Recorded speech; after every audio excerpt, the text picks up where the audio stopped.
আজ সকাল থেকেই আকাশ মেঘলা হয়ে রয়েছে। বৃষ্টি হব হব ভাব, কিন্তু হচ্ছে না। তাই অকর্মণ্যের মতো বৈঠকখানা ইজি চেয়ারে বসে আছি। এমন সময় বন্ধু সুনীল এসে হাজির। সমরেশ, এই বাদলা দিনে ঘরে বসে থাকতে বড্ড ঘিম্মিক লাগছে, চল না মানিকবাবুর বাড়ি যাই। অলস গলায় বললাম, কি হবে গিয়ে? ভূত সন্ধানীর কাছে রোমাঞ্চকর অলৌকিক গল্প কাহিনী শুনতে পারবি, এ আর কম কথা কি? ধুর, ওইসব আজগুবি উদ্ভট গল্প শুনে কাজ নেই। আর তাছাড়া দেখছিস না সন্ধ্যা হয়ে এলো বলে যখন তখন এই আধারে ঝুপ করে বৃষ্টি নামতে পারে। কিন্তু সুনীল নাছোড়বান্দা। এমন জোরাজুরি করতে লাগলো যে শেষমেশ বাধ্য হয়েই মানিকবাবুর বাড়িতে গিয়ে হাজির হলাম। মানিকবাবু তার লাইব্রেরি ঘরে ছিলেন। আমাদের আগমনের বার্তা পেয়ে সেখান থেকে বেরিয়ে এসে একগাল হেসে বললেন, কতদিন পর হে, কি ব্যাপার, ভূত লাগবে নাকি? সুনীল বলবো, না না, ভূত নিয়ে আর কাজ নেই। এই মেঘলা পরিবেশে যদি ভালো রকম আড্ডা বসে তো। বুঝেছি, আড্ডা মানে গল্প বলতে হবে, তাই তো? বেশ বেশ, সে না হয় হবে।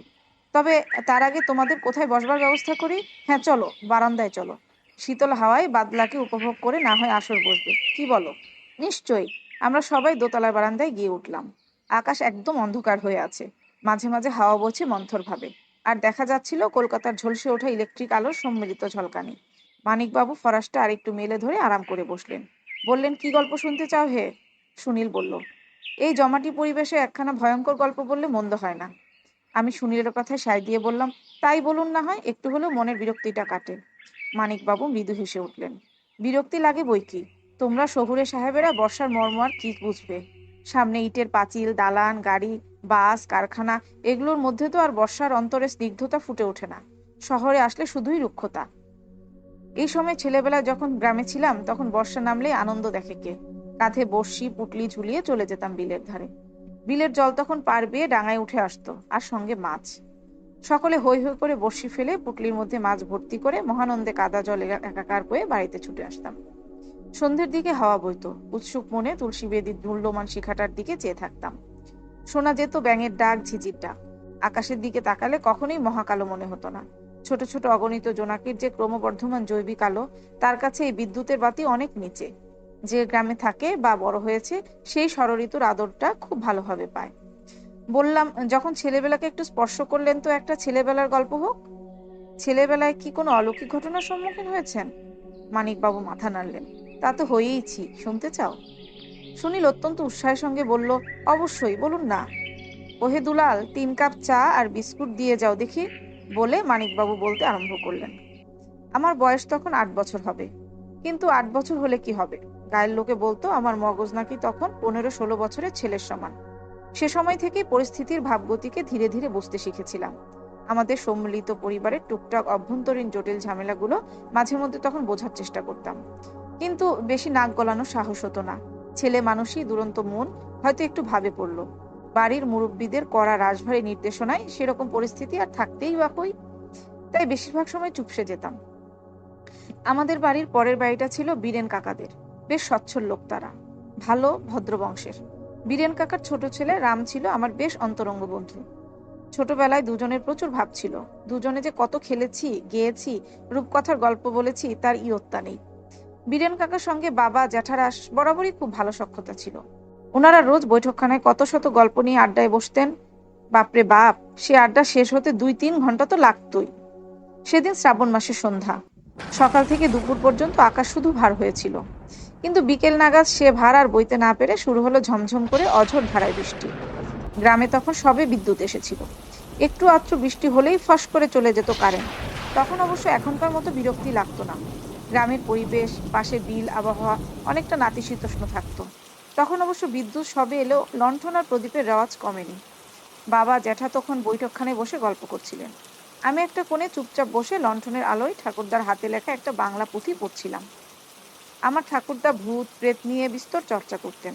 তার বিভিন্ন অভিজ্ঞতা, নীতি, সমাধান মোটা খাতার উপরে ফাউন্টেন পেনে স্পষ্টভাবে লিখে গিয়েছিলেন।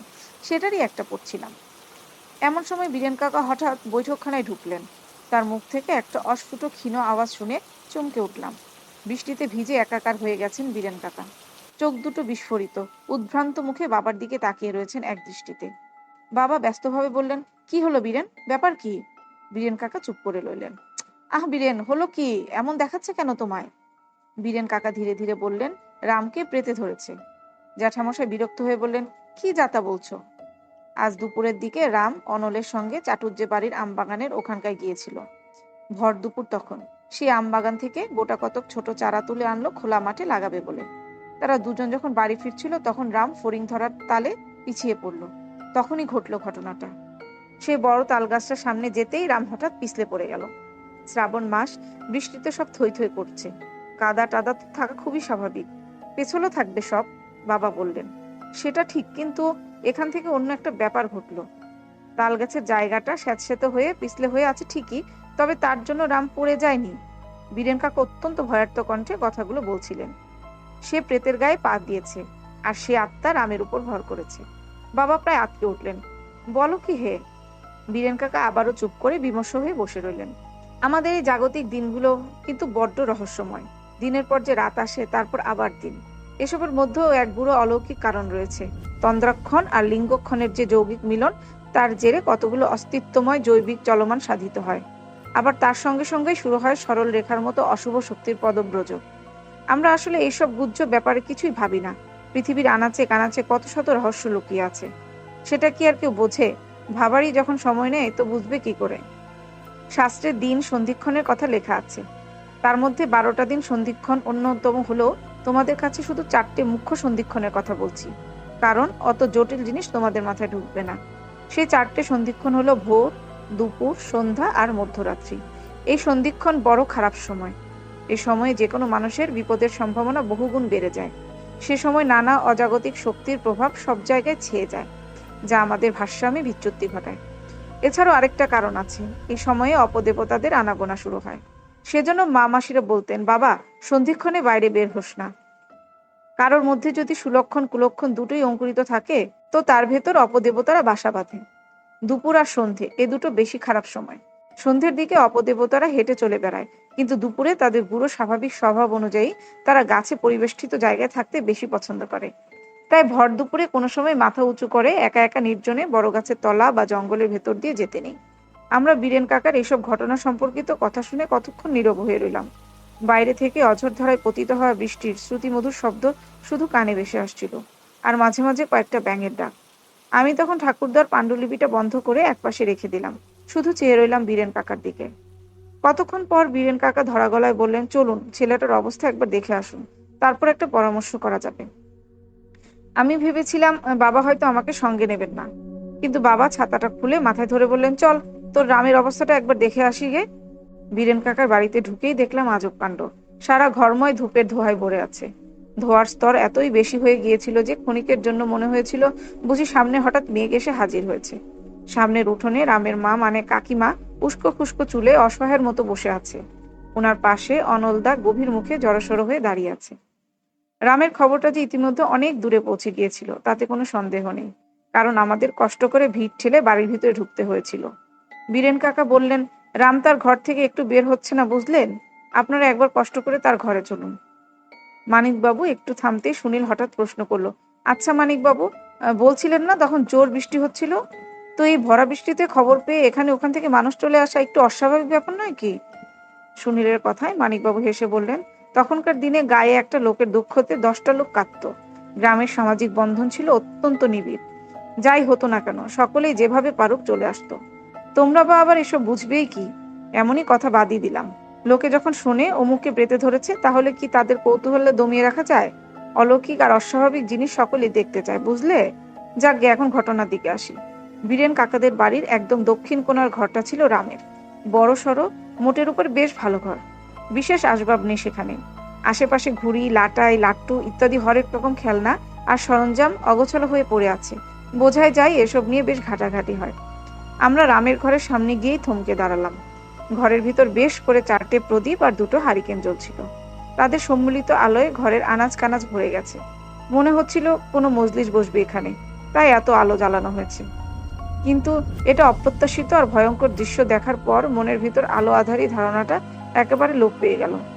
দেখলাম ঘরের ঠিক মধ্যিখানে একটা কাঠের পিঁড়িতে রাম টকটকে লাল শাড়ি পরে আমাদের দিকে পিঠ করে বসে আছে। ক্রমাগত ঢুলছে সে, আর বিড়বিড় ফিসফিস করে একটা ছান্দিক লয়ে কিছু বলে যাচ্ছে, যা খুবই আবছা আর অস্পষ্ট। আমার বুকের ভেতরটা ঢিপ ঢিপ করতে লাগলো। নিজের বন্ধুর এমন অস্বাভাবিক অবস্থা, এমন ভঙ্গি ভয়ানক অসহ্যকর। বীরেন কাকা আস্তে আস্তে রামকে ডাকলেন। এই রাম, বাবা একবার চেয়ে দেখো দেখি। বীরেন কাকার গলার আওয়াজ পেয়ে রাম স্থির হয়ে গেল, কিন্তু তার ফিসফিসানি বন্ধ হলো না।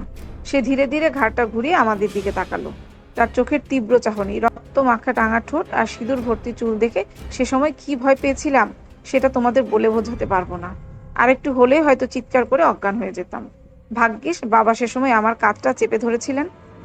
একবার একটু কল্পনা করে দেখো, একটা ছোট ছেলে সম্পূর্ণ লাল শাড়ি পরে, মাথায় এক বাটি সিঁদুর ঢেলে, বিকট লাল চোখে তোমার দিকে তাকিয়ে রয়েছে ক্রূর ভঙ্গিমায়। আহ, ভয়ানক বটে। তবে তার থেকে বেশি ভয়ানক ছিল তার বচনভঙ্গি। আমাদের দেখে সে খিলখিল করে হেসে উঠল। শুধু হাসি বললে ভুল হবে, অট্ট হাসি বলতে হবে। সে হাসতে হাসতে উঠে দাঁড়ালো। তারপর হেলে দুলে কেমন বাঁকাভাবে বলল, ওরে মির্শে, কি মতলব রে তোদের? এতগুলো পুরুষ মানুষ কেন? সঙ্গে আবার ছোটকা আছে দেখছি। রামের কথা শুনে বীরেন কাকা কাতরভাবে বাবার দিকে তাকালেন। বাবা ভ্রুকুটি করে তাকিয়ে রইলেন রামের দিকে।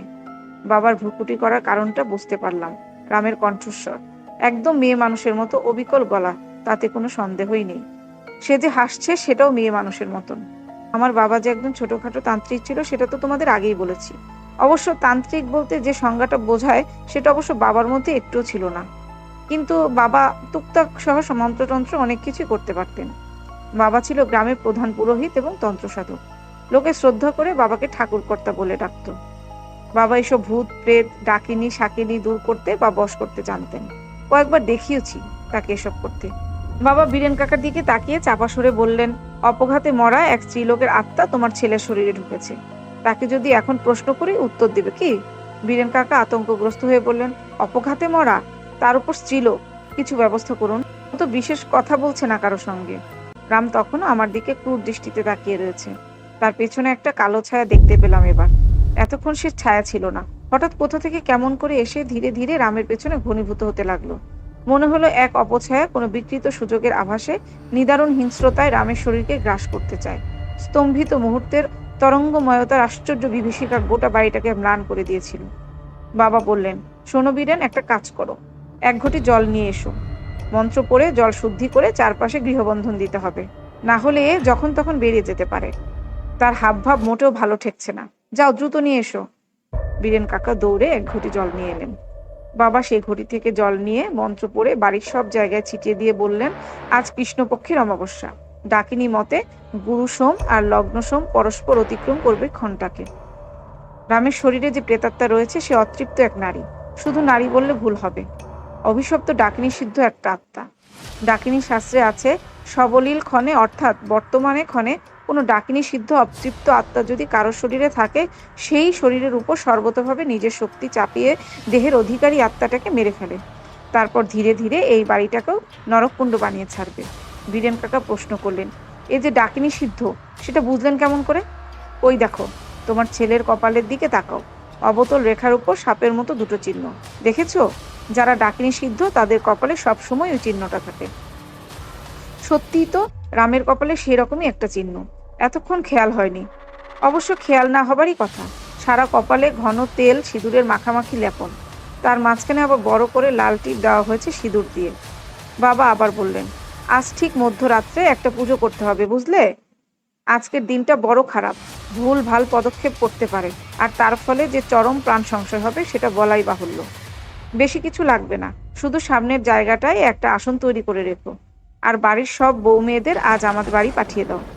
ছিন্ন ভদ্রের সময় যদি এই আত্মা বের হয় তাহলে খুব সমস্যা হতে পারে। রাত যখন 1টা বাজে তখন বৃষ্টিটা ধরে এলো। এক গুমোট হাওয়ায় হিল্লোল প্রবাহ বয়ে যাচ্ছিল চারধার। আলো আধারী তন্দ্রাচ্ছন্ন ভাব বিরাজ করছে সব জায়গায়। বাবা ধুতি আর নামাবলী গায়ে জড়িয়ে আসনটার উপর বসতে বসতে বললেন, বীরেন, আমি জানি তোমার মনে অনেক প্রশ্ন ভেসে বেড়াচ্ছে। তুমি তো জানোই আমি এককালে ভূত প্রেত পিশাচ বিদ্যা ডাকিনী বিদ্যা নিয়ে চর্চা করেছি, এবং আমার বহু অভিজ্ঞতাও আছে। সেই অভিজ্ঞতা থেকেই ব্যাপারটাকে গূঢ়ভাবে বুঝতে পারছি, যেটা তোমরা পারছো না। তোমার ছেলের চোখের দিকে তাকিয়ে বুঝতে পেরেছি যে আত্মা ভর করেছে তার পরিচয়। জেনে রাখো, সে একজন ছন্নছাড়া মেয়ে ছিল। তন্ত্রবিদ্যার নেতিবাচক দিকে শক্তির লোভে লোভী হয়ে শ্মশানে গিয়েছিল সাধনা করতে, কিন্তু কোনো ফল লাভ হলো না। উপরন্তু অপদেবতার সৃষ্ট সমস্যার ভয়ে পেয়ে পালাতে গিয়ে প্রাণটা গেল। আর তখন থেকে সে এখানে ওখানে ঘুরে বেড়াচ্ছে। তার এমনি এমনি কোনো মুক্তি নেই। এতদিন ওত পেতে বসেছিল সে। আজ তোমার ছেলেকে পেল এবং এখন সে শ্মশানে যাবার চেষ্টা করবে, যেখানে তার মৃত্যু হয়েছিল। তারপর দেহাহুতি দিলেই তার মুক্তি। বাবার আসনের সামনে যজ্ঞ প্রস্তুত করা হচ্ছিল এবং সেটা সম্পূর্ণ হতেই বাবা একটা কাঠ তুলে বীজ মন্ত্র পড়ে সেটা যজ্ঞকুণ্ডের উপর রাখলেন। সারা ঘর এক আশ্চর্য নিস্তব্ধতায় ঘিরে আছে। এতদিন রাত হলেই চোখ ঘুমে ভার হয়ে আসতো, কিন্তু আজ ঘুমের ছিটে ফোটাও নেই। গভীর উদ্বেগে দাঁড়িয়ে ঘটনাগুলো প্রত্যক্ষ করছিলাম। সে কি রাত! সে রাত যেন অন্য দিনের তুলনায় আজ বেশি অন্ধকার। সে রাত যেন কখনো শেষ হবার নয়। বাবা বিশেষ চকমকি দিয়ে আগুন ধরালেন। সঙ্গে সঙ্গে ফস করে আগুন জ্বলে উঠল। কিন্তু সে আগুন যেন বড়ই মলিন। রামের দরজা বন্ধ। ভেতর থেকে অদ্ভুত খিলখিল হাসি ভেসে আসছে। মাঝে মাঝে সে হাসি এমন তীক্ষ্ণ হয়ে ওঠে যে বুক ঠান্ডা হয়ে আসে। সে হাসি যে কঠোর বিদ্রুপে ভরা সেটা বেশ বুঝতে পেরেছিলাম, কিন্তু তাতে যেন কোনো প্রকার ইঙ্গিত রয়েছে। বাবার মন্ত্রোচ্চারণ আর প্রেতিনীর হাসি আমার সর্বশরীর কাঁপিয়ে তুলেছিল। শুধু আমি কেন, সবাই কেঁপে কেঁপে উঠছিল। ঘরের সমস্ত প্রদীপের শিখা দারুণভাবে কাঁপছে। কোথাও কোনো বাতাস নেই, কোথাও ঝড় নেই, বৃষ্টি নেই, তবুও প্রদীপের শিখা মাতাল হয়ে কাঁপছে। মনে হয় অন্ধকার থেকে কতগুলো প্রেতাত্মা উঠে এসে ফু দিয়ে বাতিগুলো নিভিয়ে দেওয়ার চেষ্টা করছে। কিন্তু বাবার বলিষ্ঠ মন্ত্রে তারা বারে বারে যেন পিছু হটে যাচ্ছে। আমি আর অনলদা মোটা থামের আড়ালে বসে এসব দৃশ্য দেখছি। হঠাৎ মনে হলো আমার ঠিক পেছন দিয়ে গা ঘেঁষে কেউ যেন হেঁটে গেল। ভয়ানক চমকে উঠলাম, ভয় পেলাম প্রচুর। অনলদা হয়তো টের পায়নি, কিন্তু আমি পেয়েছিলাম। খুব আস্তে করে আবারও আমার গা ঘেঁষে কেউ কোথাও চলে গেল। পেছনে না তাকিয়েও একটা অস্পষ্ট কালো ছায়া আমি দেখতে পেলাম। বিদ্যুৎ পৃষ্ঠের মতো কম্পিত শরীরে তখন ভয়ার্ত উত্তেজনার স্রোত অনবরত আমাকে ধাক্কা দিচ্ছিল। রহস্য ঘনীভূত হচ্ছে ধীরে ধীরে। রহস্য বলছি এই কারণে, কারণ সে সময় প্রদীপের আবছা আলোর ছায়ায় রহস্যময় কতগুলো অস্বাভাবিক কালো আকৃতি ফুটে উঠেছে, যেগুলো কোনো মতেই মানুষের ছায়া নয়। তোমাদের বলে রাখি, বাবা ছিন্ন ভদ্রের কথা বলেছিলেন।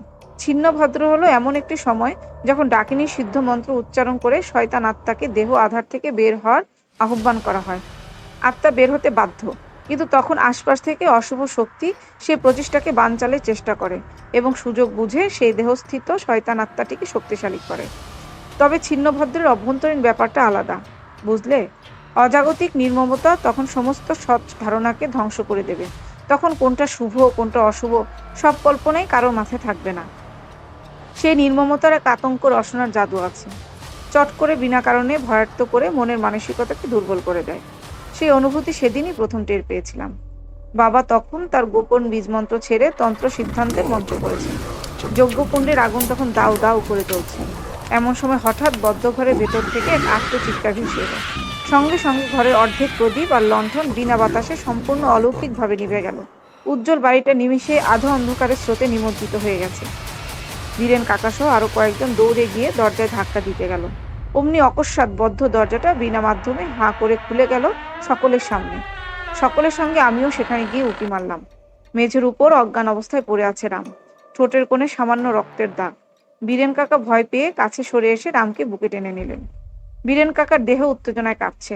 ঠোঁটে ঠোঁট চেপে এক অসহ্য যন্ত্রণা কেমন করে যেন সহ্য করে নিচ্ছেন। হঠাৎ পেছন থেকে বাবা চিৎকার করে উঠলেন, সর্বনাশ, আগুন নিভে গেছে, ঘোর অমঙ্গল!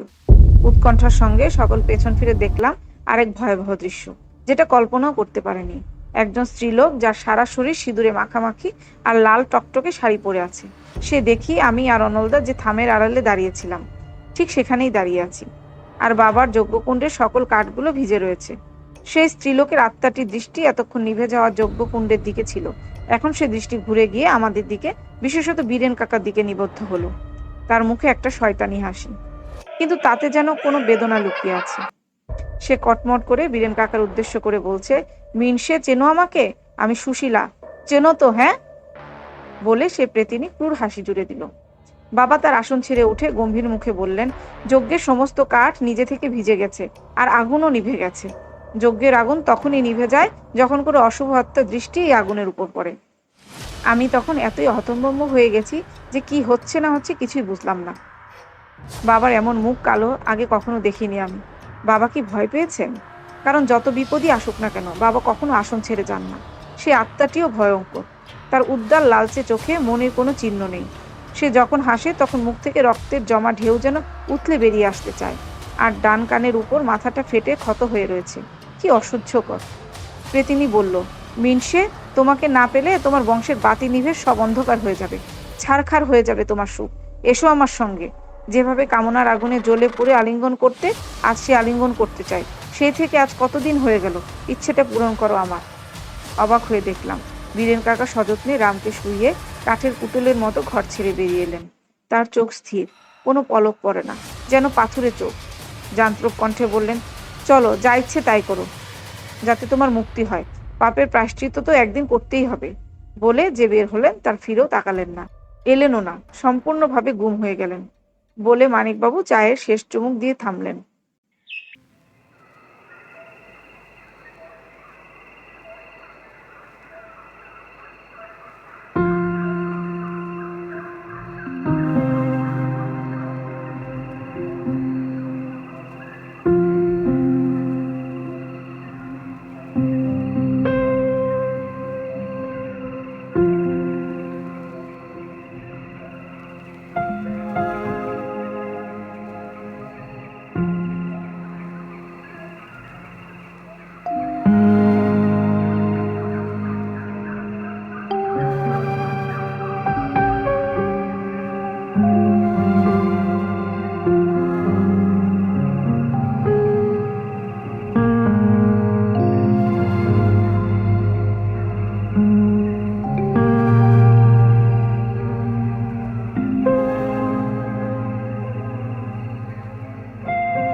ঘটনাক্রমে সে লোক ছিল আমার বাবার বিশেষ ভক্ত।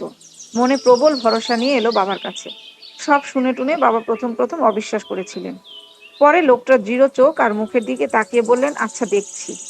বাবা ধ্যানে বসলেন, আহ্বান করলেন সেই সব মৃত মেয়েগুলোর আত্মাদের। প্রথম 3 জনের সাড়া না পেলেও শেষ জনের সাড়া পাওয়া গিয়েছিল। আমি যে প্রেতিনীর কথা বলছিলাম সেটা সেই ছিল। আত্মা কখনো মিথ্যে বলে না। সে সবিস্তারে বলল ঘটনাগুলো। বাবা সেসব শুনে ভয়ানক গম্ভীর হয়ে গেলেন। প্রতিজ্ঞা করলেন এই অতৃপ্ত নারী প্রেতাত্মাটিকে সুবিচার দেবেন। ভাবতে পারো, এতদিন আমাদের ঘরে এক সিরিয়াল কিলার আড্ডা জমাতে আসতো। বীরেন কাকা মেকআপ করে তার চেহারা পাল্টাতেন, বুঝলে? বেশ ঠান্ডা মাথার লোক ছিল, বলতেই হয়। তার মুখ দেখে বোঝারই উপায় নেই যে তিনি এমন নিকৃষ্টতম কাজ করতে পারেন। বেশ খোশ মেজাজের লোক ছিলেন। তবে, বলে মানিকবাবু কেমন অন্যমনস্ক হয়ে চুপ হয়ে গেলেন। আমি বললাম, এসব কি তাহলে খুনিকে ধরবার ফন্দি ছিল? মানিকবাবু মৃদু হেসে বললেন, হ্যাঁ, ঠিক তাই। বাবার যজ্ঞ ওটা আসলে একটা ভাওতা ছিল। যজ্ঞের কাঠে বাবা নিজেই কোমণ্ডলী থেকে জল ঢেলে দিয়েছিলেন। সবই হলো অর্থের লালসা। বীরেন কাকা একসময় বিনা কারণে এত দেনা করে ফেলেছিল যে রাস্তায় বেরোনোর দায় হয়ে গিয়েছিল। তাই এই অবস্থা দেখে বাঁচবার জন্য শহরে যাবার নাম করে গেলেন হত্যাকাণ্ড ঘটাতে। অনেকে হয়তো বলবে, বাবা তো সাধক, জেনে বুঝে মানুষ মারলো কেন? আসলে হত্যাকারীদের চরম শাস্তি দেওয়ার নির্দেশ সকল জ্ঞানালোকিত বইয়ে লেখা আছে। তাদের যদি শাস্তি না দিয়ে পোষণ করা হয় তো সমাজ নিম্নগামী হয়ে উঠবে। তবে বীরেন কাকার এমন বিকৃত ভাবনার কারণটা কিন্তু এখনো রহস্যজনক। বললাম, বীরেন কাকার পরিবারের এখন কি অবস্থা? ভালো। রাম আর অনল দুজনেই এখন সমাজে প্রতিষ্ঠিত। তবে কি জানো, বাহ্যিক দিক দিয়ে মিষ্টত্ব দেখিয়ে লাভ নেই, যদি না অন্তরের অন্ন মিষ্ট হয়। মানিকবাবুর গল্প শেষ হলো তখন গুড়ি গুড়ি বৃষ্টি পড়ছে। শ্রাবণের আলতো জমাট আদরে মন জুড়িয়ে দিল।